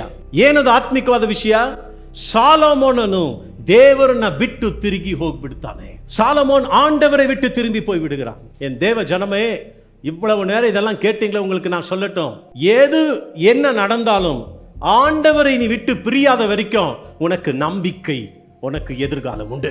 ಏನ್ ನಡೆದ್ರು ದೇವರನ್ನ ಬಿಟ್ಟು ಹೋಗದೆ ನೀ ಆತನ ಜೊತೆಗಿದ್ದರೆ ನಿನಗೆ ನಂಬಿಕೆನೂ ಇದೆ, ನಿನಗೆ ನಾಳೆ ಎಂಬ ಭರವಸೆನೂ ಇದೆ. ಆದ್ರೆ ಆ ದೇವರನ್ನ ಬಿಟ್ಟು ತಿರುಗಿದಾಗ ನೀವು ಏನೇ ಲೋಕದ ಬಲ ನಿಮ್ಮ ಹತ್ರ ಇರಲಿ, ಮ್ಯಾಟರ್ ಆಫ್ ಟೈಮ್, ಬರೀ ಮ್ಯಾಟರ್ ಆಫ್ ಟೈம். பிலீவ் மீ, என்னுடைய வார்த்தை ஞாபகம் வச்சுக்க. நீங்க இன்னைக்கு ஆண்டவரை தேடாம நீங்க எதை பிடிச்சிட்டு இருந்தாலும் ஒரு நாளைக்கு இந்த ஊழியக்காரனுடைய வார்த்தை உங்கள் காதில் ஒலிக்கும். ನೀವು ಕರ್ತನ್ನ ಗಟ್ಟಿಯಾಗಿ ಹಿಡ್ಕೊಳ್ಳದೆ ನೀವು ಬರೀ ಪ್ರಪಂಚವನ್ನು ಮಾತ್ರ ಹುಡ್ಕೊಂಡಾಗಿದ್ರೆ ಒಂದು ದಿನ ಈ ಬಡ ಸೇವಕನ ಮಾತು ನಿಮ್ಮ ನೆನಪಲ್ಲಿ ಬಂದೇ ಬರುತ್ತೆ. ಯಾಕೆಂದ್ರೆ ನಾನು ಹೇಳ್ತಾ ಇರೋದು ಸತ್ಯ. What I'm telling is a truth. If Solomon was walking with God, his end could have been much more greater ever than he could dreamed of. Solomon ಮಾತ್ರ ದೇವರ ಜೊತೆಗೆ ನಡೆದಿದ್ದರೆ ಅವನ ಕತೆ ಬೇರೆ ತರ ಇರ್ತಾ ಇತ್ತು. சாலமோன் மற்றும் தேவனோடு நடந்திருந்தால் அவனுடைய ராஜ்யத்தின் கதை வேற மாதிரி இருந்திருக்கும். 300 வருஷத்தை பிரச்சனத்தை சரி செய்தவராக இருந்திருப்பாரு, நெருப்பு கொளுத்தி போடுறவராக இருந்திருக்க மாட்டார். உங்க வீட்டில நிறைய பிரச்சனைகள் இருக்கலாம். நீங்க ஆண்டவரோடு நடந்தால் அந்த பிரச்சனையை அதிகமாக்குறவங்க அல்ல, அந்த பிரச்சனையை சரி செய்யறவங்களாக ಮಾರಿಬಿடுங்க. ನೀವು ದೇವರ ಜೊತೆಗೆ ನಡೆದ್ರೆ ನಿಮ್ಮ ಮನೇಲಿ ಇರುವ ಪ್ರಾಬ್ಲಮ್ಸ್ ಅನ್ನ ಇನ್ನೂ ಜಾಸ್ತಿ ಮಾಡೋರಾಗಿರಲ್ಲ, ನೀವು ಆ ಪ್ರಾಬ್ಲಮ್ಸ್ ನ ಸರಿ ಮಾಡೋನಾಗಿ ಮಾಡ್ಬಿಡ್ತೀಯ. Because the children of God are called the children of peace. தேவனுடைய பிள்ளைகள் சமாதானத்தின் பிள்ளைகள் என்று அழைக்கப்பட்டிருக்கிறார். கொளுத்தி போடுறவங்க இல்லை, அணைக்கிறவர்கள். ಚೆನ್ನಾಗಿ ಹೋಗ್ತಾ ಇತ್ತು. ಈ ಸಿಸ್ಟರ್ ಈ ಬ್ರದರ್ ಬಂದು ಎಲ್ಲ ಸ್ಟಾರ್ಟ್ ಮಾಡಿಬಿಟ್ರು. People should not say like that. இவங்க வந்து எல்லாத்தையும் ஸ்டார்ட் பண்ணி சொல்லக்கூடாது. ஆண்டவர் பிள்ளைங்களா நீங்கள் எங்கே இருந்தாலும் எப்படி இருந்தாலும் உங்களால் ஒரு நன்மை தான் வரணுமே தவிர தீமை வரக்கூடாது. நீங்கள் எங்கே போனாலும் என்ன செய்தாலும் உங்களால் ஒரு நன்மை தான் வரணும், தீமை வரக்கூடாது. அதுதான் ಕೊಳ್ಗೆಯಾಗ இருக்கணும். ಆಫೀಸಲ್ಲಿ, ಮನೆಯಲ್ಲಿ, ಚರ್ಚಲ್ಲಿ, ನಿಮ್ಮ ಊರಲ್ಲಿ, ಎಲ್ಲೂ ಸರಿ ನಿಮ್ಮಿಂದ ಪ್ರಾಬ್ಲಮ್ ಅಲ್ಲ, ನಿಮ್ಮಿಂದ ಪರಿಹಾರನೇ ಬರಬೇಕು. For that we need to walk with God. ದೇವ್ರ ಜೊತೆಗೆ ನಡಿಬೇಕು. ಮರ ಬಿದ್ದೋಯ್ತಂದ್ರೆ ದಿಢೀರಂತ ಬೀಳಲ್ಲ, ಅದರ ಬೇರುಗಳು ತುಂಬಾ ದಿನದಿಂದ ಡ್ಯಾಮೇಜ್ ಆಗಿರುತ್ತೆ. ದೇಶದಿಂದ ದೇವ್ರನ್ನ ತೆಗೆದ್ಬಿಡಿ, ಆ ದೇಶ ನಿಲ್ಲಕ್ಕಾಗಲ್ಲ. ಪ್ರಿಯ ದೇವ್ರ ಮಕ್ಕಳೇ, ದೇಶದಿಂದ ನೀವು ದೇವ್ರನ್ನ ತೆಗೆದ್ಬಿಡಿ ಅಷ್ಟೇ, ಆ ದೇಶ ಬೀಳೋದು ಖಂಡಿತ. ಸದಮನ್ ಗೊಮರ ಬಿದ್ದಿದ್ದಕ್ಕೆ ಕಾರಣವೇನು? They removed god, the true god. ನಿಜವಾದ ದೇವ್ರನ್ನ ತೆಗೆದಾಗ್ಬಿಟ್ರು, ದೇಶ ಸುಟ್ಟು ನಾಶವಾಯಿತು. ಈ ವಾಕ್ಯವನ್ನು ಕೇಳ್ತಾ ಇರೋರೆ ಒಂದು ಉದಾಹರಣೆ ಹೇಳ್ತೀನಿ ಕೇಳಿ. ನೀವು remove God, everything crumbles down. இங்க வந்திருக்க அத்தனை பேருக்கும் சொல்லுகிறேன், தெய்வத்தை விட்டு நீங்கள் வாழ்ந்தால், நீ என்னதான் வெளியே சாலமோன் போல ப்ராஸ்பரிட்டியை பார்க்குறேன்னு சொன்னாலும் ஒரு டைம் பாம் டிக்கிங் ஆகிட்டே இருக்கு. அது எப்போ வெடிக்கும் தெரியல. அவர் ಇಲ್ಲಾமல் ಎದುவும் ನಿಲಕ್ಕೆ போறதிಲ್ಲ. ಆತನಿಲ್ಲದೆ ಯಾವುದು ನೆಲೆಗೊಳ್ಳಲ್ಲ. Price the lord. ಅದನ್ನೇ ನಮಗೆ ಈ ವಾಕ್ಯ ಹೇಳ್ತದೆ. ಈಗ ನಾನು ಒಂದು ಕಾರ್ಯವನ್ನು ಹೇಳ್ತೀನಿ ಕಮ್ಮಿ. வானத்திலிருந்து சூரியனை எடுத்துட்டா என்ன ஆகும் சொல்லுங்க? வானத்திலிருந்து சூரியன் எடுத்துட்டா என்ன ஆயிடும்? எல்லா ಇರಲಿ ಸೃಷ್ಟಿಯಲ್ಲಿ ಸೂರ್ಯನ ಮಾತ್ರ ತೆಗೆದುಬಿಡಿ, ಸೂರ್ಯனை ಮಾತ್ರ எடுத்துருங்க, என்ன நடக்கும்? ஒரு புல்லு முளைக்காது, ಒಂದು ಹುಲ್ಲು ಕೂಡ ಬರಲ್ಲ, ಒಂದು ಹೂವು ಹುಟ್ಟಲ್ಲ, ಒಂದು ತೋಟವೂ ಕೂಡ ಉತ್ಪತ್ತಿ ಆಗಲ್ಲ ಸೂರ್ಯ ಇಲ್ಲದೆ. Without sun a grass will not appear, a flower will never appear, a garden is impossible. ನಿಜ ಹೇಳ್ಬೇಕು, ನೀವು once you remove the sun, ಅಲ್ಲಿ ಬರೋದು ಒಂದೇ ಒಂದು ರಿಸಲ್ಟ್, ಎಲ್ಲ ಜೀವ ನಾಶವಾಗಿ ಹೋಗ್ಬಿಡುತ್ತೆ. ಗೊತ್ತಾ ನಿಮಗೆ? ಅದೇ ರೀತಿಯಲ್ಲಿ ಪ್ರಿಯ ದೇವರ ಮಕ್ಕಳೇ, ನಮ್ಮ ದೇವರಾದ ಕರ್ತನನ್ನು ಮಾತ್ರ ನೀವು ತೆಗೆದರೆ ಯಾವುದು ಉಳಿಯಲ್ಲ, ನಿಲ್ಲಲ್ಲ ಅಂತ ಹೇಳ್ತಾ ಇದ್ದೀರಿ. ಯಾರಿಗಾದ್ರೂ ಅರ್ಥ ಆಯ್ತಾ? யாருக்காவது புரிந்ததா? ஆண்டவரை மட்டும் உங்கள் வாழ்க்கையில் எடுத்தால் இந்த சூரியனை எடுக்கிறது போல ஒன்றும் இனி நிலைக்க போவதில்லை, யாವುದು ನೆಲೆಗೊಳ್ಳಲ್ಲ. never remove whatever goes away from your life, name, fame, money, wealth, but never let God to be removed from your life. ಹೆಸರು, ಹೊಗಳು, ಆಸ್ತಿ, ಅಂತಸ್ತು, ಸ್ನೇಹಿತರು, ಜನಗಳು, ವ್ಯಕ್ತಿಗಳು ಏನೇ ಹೋದ್ರು ಕೂಡ ನಿನ್ನ ಕರ್ತನಾದ ದೇವರು ನಿನ್ನ ಜೀವಿತವನ್ನು ಬಿಟ್ಟು ಹೊರಟು ಹೋಗಬಾರ್ದು. ಆತನು ಇರುವವರೆಗೆ ಜೀವ ಮತ್ತೆ ಮತ್ತೆ ಮತ್ತೆ ಮೊಳಕೆಯಾಗಿ ಬರ್ತಾನೆ ಇರುತ್ತೆ. See the beauty of this. When cyclone comes, when tsunami comes, every strong molding and concrete washes away, but grasses remains. அதுதான் அது பெற்றுக்கொண்ட பாக்கியம். பெரிய பெரிய மரம் கூட அடிச்சுட்டு ಪೀಸ್ ಪೀಸಾ போயிடும், ಫುಲ್ ಹಂಗೆ ನಿಕ್ಕಂ. ಹುಲ್ಲು ನೋಡೋದು ಬೇಕೇ ಬೇಕಾದ್ರೆ ಮೇಲೆ ನಾಲ್ಕು ಇರ್ಬೋದು, ಒಳಗೆ ಬೇರ್ ನೋಡಿದ್ದೀರಾ? ಹುಲ್ಲು ಬೇರ್ ನೋಡಿದ್ರೆ ಹೆಂಗಿದೆ? ஒன்னொன்னு இவ்வளவு பெருசு இருக்கு. அதான் அதோடைய பலம், அதோடைய வேர்கள் பலமானது. Has a root. தேவனை நீங்கள் எடுத்து விட்டால் உங்கள் வீடு நிற்காதுன்னு சொல்கிறேன். செவி உள்ளவன் கேட்கட்டும். ಯಾರಿಗೆ ಕಿವಿದೆಯೋ ಅವ್ರು ಕೇಳಲಿ. ದೇವ್ರನ್ನ ತೆಗೆದುಬಿಟ್ರೆ ನಿಮ್ಮ ಮನೆ ನಿಲ್ಲಲ್ಲ. ஏன்னா அவர் தான் சூரியனை காட்டிலும் பெரியவர். அவரை எடுத்துட்டீங்கன்னா உங்க வீடு நிற்காது. Try with silver and gold, take away God, bring all the wealth of this world, you will see without him nothing endures. ದೇವ್ರನ್ನ ತೆಗೆದುಬಿಡಿ, ಏನು ಬೇಕಾದ ತಗೊಂಡ್ಬನ್ನಿ, ನೋಡಿ ನಿಲ್ಲುತ್ತಾ ಅಂತ. ಎಲ್ಲ ಕೊಟ್ಟಿದ್ದ ಅವ್ರು ತಾನೆ, ಎಲ್ಲ ತೆಗಿಯೋಕ್ಕೆ ಎಷ್ಟೊತ್ತಾಗತ್ತೆ. மேரேஜ் ஃபெயில் ஆயிடுச்சு, இந்த குடும்பம் விழுந்து போச்சு. இது எல்லாத்துக்கும் பின்னால் எவ்வளோ வருஷங்களானதுக்கு பின்னால் அதிக வருஷங்களாக இருந்த பிரச்சனைகள் தான். அப்போது ನಮ್ಮ ಒಂದು ಸಮಾಜ, ನಮ್ಮ ಮನೆ, ನಮ್ಮ ಚರ್ಚಲ್ಲಿ ಕೂಡ ದೇವರಿಗೆ ಮುಖ್ಯತ್ವ ಕೊಡದೆ ಬೇರೆಲ್ಲ ನಾವು ಮಾಡ್ತಾ ಇದ್ರೆ ನಮ್ಮ ಚರ್ಚು ಬೀಳುತ್ತೆ. இந்த சபையில் கூட கடவுளுக்கு முக்கியத்துவம் கொடுக்காம வேற எல்லாத்துக்கும் நம்ம செய்துட்டு இருந்தா சபையும் விழும். எங்கே தேவன் இல்லையோ அங்கே சூரியன் இல்லை, சூரியன் எங்கே இல்லையோ அங்கே ஜீவன் இல்லை, கர்த்தர் இல்லாத இடத்துல ஜீவனும் இல்லை. Things don't happen by accident. ಯಾವ ವಿಷಯಗಳು ದಿಢೀರಂತ ಆಗಲ್ಲ, ಅದು ಎಲ್ಲ ಹಿಂದೆ ಕಾರಣಗಳಿರುತ್ತೆ. Every evil is like a time bomb. ಯಾರಿಗದು ಅರ್ಥ ಆಗ್ತಾ ಇದೆಯಾ? ಒಂದೊಂದು ಕೆಟ್ಟದೇನಾಗಿದೆ,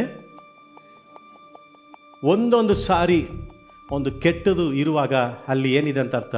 ஒவ்வொரு தீமைகள் இருக்கும்போது அந்த தீமை என்னவா இருக்கு? எவ்ரி ஈவில் இஸ் லைக், ಏನಾಗಿದೆ? ஒரு ಕೆಟ್ಟதும் ஒரு ಟೈಮ್ ಬಾಂಬ್ தான். ಅರ್ಥ ಆಗ್ತಾ ಇದೆಯಾ? Every evil is like a time bomb. Bomb ಇಟ್ಬಿಡ್ತಾರೆ,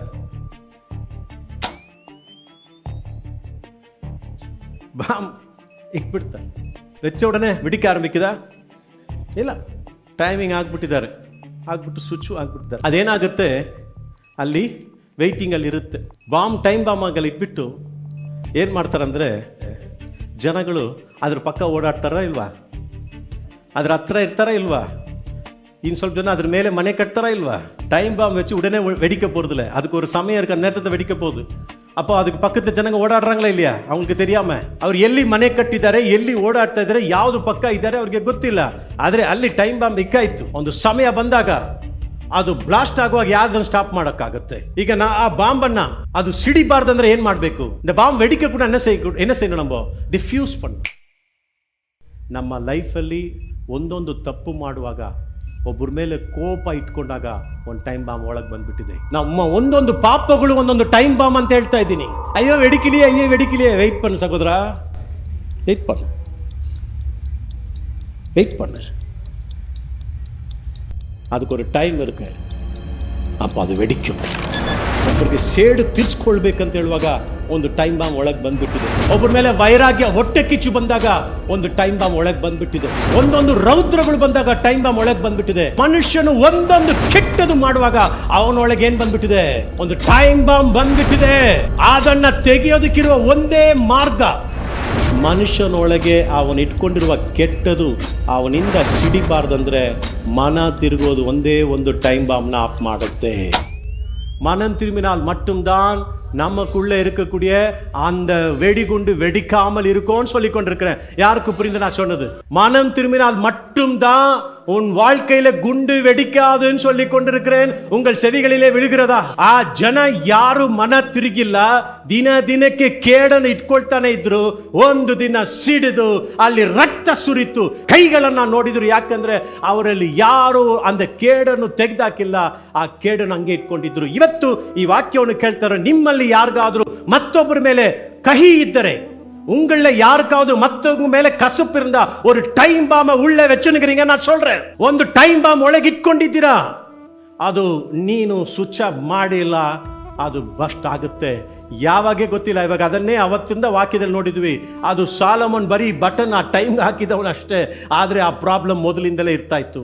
ಆ ಥರ ಯಾರ ಮೇಲಾದರೂ ನೀವು ಕೋಪ ಇಟ್ಕೊಂಡಿದ್ರೆ, ಹೊಟ್ಟೆ ಕಿಚ್ಚಿಟ್ಕೊಂಡಿದ್ರೆ, ಎನಿವಿ, ಜಲಸಿ, ಸೆಲ್ಫಿಶ್ನೆಸ್, ಸ್ವಾರ್ಥ, ಕೋಪ, ಸೇಡು ತೀರಿಸ್ಕೊಳ್ಬೇಕು, ಅಶುದ್ಧವಾದ ಜೀವಿತ, ಪಾಪಗಳ ಜೀವಿತ, ದೇವರ ಭಯಭಕ್ತಿ ಇಲ್ಲದ ಜೀವಿತ, ಇವು ಎಲ್ಲವೂ ಒಂದು ಟೈಮ್ ಬಾಂಬ್ನ ಓದ್ಕೊಂಡು ನಾವು ಹೋಗ್ತಾ ಇದ್ವಿ. ಬೇರೆ ಇದನ್ನೆಲ್ಲ ತಪ್ಪು ಮಾಡಿಕೊಂಡು ನಮ್ಗೆ ಹೆಂಗಿರ್ಬೋದು ಅಂದ್ರೆ, ಚಿಕ್ಕದಾಗಿ ಕಾಣ್ಬೋದು, ಇದೇನು ಆಗಲ್ಲ ಅಂತ ಕಾಣ್ಬೋದು, ಲೈಫ್ ನಾರ್ಮಲ್ ಆಗಿ ಹೋಗ್ತಾ ಇರ್ಬೋದು. ಆದರೆ ಟೈம் பாம் ஒளகிட்டாய்த்து. நீங்க தப்பு மேல தப்பு செய்யாதீங்க. மனம் திரும்ப போனால் இந்த டைம் பாம் வெடிக்க ஆரம்பிக்கும். உன் குடும்பத்தில், உன் வாழ்க்கையில் எப்படி வெடிக்கும் தெரியல. இது வெடிக்காகிறதுக்கு என்ன பண்ணோம் ஐயா? ஒரே வழிதான் இருக்கு, மனம் திரும்புங்கள்.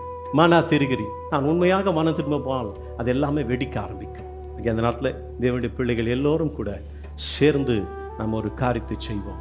ಇಸ್ರೇವೇಲ್ ಸಾಲೋಮನ ಕಾಲದಲ್ಲಿ ಸಿಡಿದ್ರು ಕೂಡ ಅದು ಸಾಲೋಮನ್ ಕಾಲದಲ್ಲಿ ಅಲ್ಲ, ಅದಕ್ಕೆ ಮುಂಚೆಯಿಂದಲೇ ಒಳಗಿದ್ದಂಥ ಎಲ್ಲ ಕೇಡುಗಳು ಒಂದು ದಿನ ಸಿಡಿಯೋದಕ್ಕೆ ಸ್ಟಾರ್ಟ್ ಆಯಿತು. ಈ ಬಾಂಬ್ ಇದು ಬಸ್ಟ್ ಆಗುತ್ತಾ ಇಲ್ವಾ ಅದಲ್ಲ ಪ್ರಶ್ನೆ.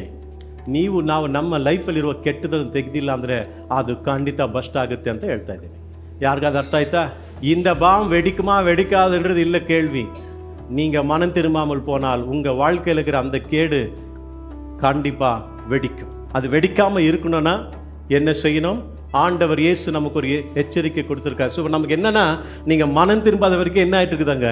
இந்த ஊழியக்காரனுடைய வார்த்தை அல்ல, இது தேவனுடைய வார்த்தை. ಕೇಳುங்க. ಇದು ಈ ಸೇವಕನ ಮಾತಲ್ಲ, ದೇವರ ಮಾತು. ನೀವು ಕೆಟ್ಟದನ್ನು ತೆಗೆದು ಹಾಕಿಲ್ಲ, ನಿನ್ನ ಮನೆಯಲ್ಲಿ ನಿನ್ನ ಲೈಫಲ್ಲಿ ಸಿಡಿಯುತ್ತೆ ಅಂತ ಹೇಳ್ತಾ ಇದ್ದೀನಿ. தவறானதை எடுத்து போடல, உன் வீட்டில் வெடிக்கும். ஆண்டோட சபையில சொல்லுகிற வார்த்தையை கேளுங்க. மனம் திரும்பல, வாழ்க்கையை மாற்றிக்கல, வெடிக்கும். only one thing will solve repentance. வேற சுவிட்சே இல்லை அதை ஆஃப் பண்றதுக்கு. ஆண்டவர் சொன்ன வார்த்தை, நீங்கள் மனம் திரும்பாமல் போனால் எல்லோரும் நாசமாய் போவீர்கள் என்று ஆண்டவர் சொன்ன வார்த்தை. கர்த்தா இயேசு எழுதுற, நீ மன திரிகல ಅಂದ್ರೆ ಎಲ್ಲರೂ ನಾಶವಾಗಿ ಹೋಗ್ತೀರಾ. ஸோ உன் வாழ்க்கையில வீட்டில் வெடிக்க கூடாதுன்னா யார் மேல கோபத்தை வச்சுருக்கிறீங்க? ஓடிட்டே இருக்கு. அது வெடிக்கிறதுக்கு ಮುನ್ನಾல ಆಂಡವರಿಗೆ ಒಪ್ಪು ಕೊಡುತ್ತು ಉங்கள் ಹೃದಯத்தை ಸುತ್ತಮಾಕಿ ಕೊಳ್ಳುங்கள். ಅದು ಸಿಡಿಯೋದಕ್ಕೆ ಮುಂಚೆ ನೀವು ಒಪ್ಪಿಸಿಕೊಟ್ಟು ಶುದ್ಧ ಮಾಡ್ಕೊಳ್ಳಿ. ಲೂಕಾವಿನ ಪುಸ್ತಕ 17ನೇ ಅಧ್ಯಾಯ ವಚನ 1ರಲ್ಲಿ ಯೇಸು ಹೇಳಿದ್ರು. in Luke chapter 17 verse 1, லூக்கா 17:1 இயேசு சொன்னார், உலகத்தில் இடரல்கள் வராமல் இருப்பது கூடாத காரியம், ஆனாலும் எவனால அந்த இடரல்கள் வருகிறதோ ಅವನಿಗೆ ಅಯ್ಯೋ.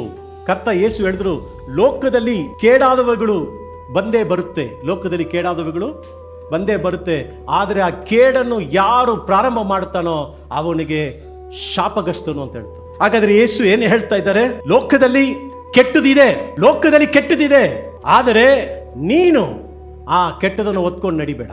உலகத்தில் கெட்டது இருக்கு, அதை நீங்க எடுக்க முடியாது. ஆனா அந்த கெட்டதை நீங்க எடுத்துட்டு சுத்தாதீங்க, அந்த பிரச்சனையை நீங்க பண்ணாதீங்க. அப்போ உலகத்துல பிரச்சனை இருக்கும், ஆனா நீ அந்த பிரச்சனையை ಆರಂಭಿಸವನಾಗ ಇರಕಾದೇನು ಆಂಡವರು சொல்றார். ಲೋಕದಲ್ಲಿ ಪ್ರಾಬ್ಲಮ್ಸ್ಗಳು ಇರುತ್ತೆ, ಆದ್ರೆ ಆ ಪ್ರಾಬ್ಲಮ್ನ ನೀ ಸ್ಟಾರ್ಟ್ ಮಾಡಿದವನಾಗಿ ಇರಬೇಡ. ಅದರಿಂದ ಬನ್ನಿ ಎಲ್ಲರೂ ಸೇರಿ ವೆಯ್ಟ್ ಮಾಡಬೇಡಿ ಅಂತ ಹೇಳ್ತೀನಿ. ಈ ಮಾತನ್ನು ಕೇಳದೆ, இந்த வார்த்தையை கேட்காம இன்னும் நீங்க அப்படியே இருந்தீங்கன்னா இந்த பாம் இன்னும் சுவிட்ச் ஆஃப் ஆகலன்றது உங்களுக்கு நான் சொல்லிடுறேன். இன்னும் நீ ಮನ ತಿರುಗಿಲ್ಲ ಅಂದ್ರೆ நல்லா சிரிங்க, நல்லா புரிங்க. ಇದು என்னுடைய வார்த்தை அல்ல, ಇದು ದೇವனுடைய ವಾರ್ತೆ. ಚೆನ್ನಾಗಿ ಅರ್ಥ ಮಾಡ್ಕೊಳ್ಳಿ, ಇದು ನನ್ನ ಮಾತಲ್ಲ. ಇದು ಒಂದು ನೆರವೇರುವಾಗ ನಿಮಗೆ ಗೊತ್ತಾಗುತ್ತೆ ನಾನು ಹೇಳಿದ ಮಾತು ಎಷ್ಟು ಮುಖ್ಯವಾಗಿದೆ ಅಂತ. You will come to know. ನಿನ್ನ ಮಗ, ನಿನ್ನ ಮಗಳು, ನಿನ್ನ ಕುಟುಂಬ, ನಿನ್ನ ಮನೆ, ನಿನ್ನ ಗಂಡ, ನಿನ್ನ ಹೆಂಡತಿ, ಎಲ್ಲ ಮಧ್ಯದಲ್ಲಿ ನಿಮ್ಮ ಸಭೆ, ಮಕ್ಕಳು. ನಾನು ದುಃಖ ಅಂತ ಹೇಳಿದ್ನಲ್ಲ, ಅದು ಇದುವೇ. ಇಲ್ಲಿ ದೇವರೇ ಯಾರ್ಯಾರ ಮೇಲೆ ಏನು ವೈರಾಗ್ಯ ಇಟ್ಕೊಂಡು ಕೂತ್ಕೊಂಡಿದ್ದಾರೆ ಗೊತ್ತಿಲ್ಲ. இங்க ஒருத்தர் மேல ஒருத்தர் கோமா உட்கார்ந்தீங்கன்னா ஒரு நாள் வெடிக்காத சொல்லுங்க. அதுக்கு ஏன் ಬೇಕು? ಒಂದು ஸ்பார்க் மாத்திரம். ஐயோ ஆண்டவரே, இந்த ஒருத்தர் வைராக்கியத்தினால சண்டைகளை போட்டு ஏழைகளுடைய இந்த வீட்டு ஒடிந்து போகாதபடிக்கு ஆண்டவரே காப்பாத்துங்கப்பா. ஏன்னா மனுஷனுக்குள்ள இருக்கிற கெட்டது ஒரு டைம் பாம், அது நேரத்தில் வெடிக்கும். என் ஆண்டவர் தான் ಕಾಪಾತನು. ದೇವನೇ ಕಾಪಾಡಬೇಕು. ಅದನ್ನೇ ಹೇಳಿದೆ. ಈ ವಾಕ್ಯ ಧ್ಯಾನ ಮಾಡುವಾಗ ನನ್ನೊಳಗೆ ಎರಡೂ ಬಂದ್ಬಿಟ್ಟಿದೆ. ಭಯನೂ ಬಂತು, ದುಃಖನೂ ಬಂತು. ಯಾಕಂದರೆ ಏನೇನು ಕೆಟ್ಟದ್ದು ನನ್ನೊಳಗೆ ಇಟ್ಕೊಂಡಿದ್ದೀನಿ ನನಗೆ ಗೊತ್ತಿಲ್ಲ. ಯಾಕಂದರೆ ಕೆಟ್ಟದ್ದು ಒಂದು ಟೈಮ್ ಬಾಂಬ್, ಅದು ಸಿಡಿಯುತ್ತದೆ.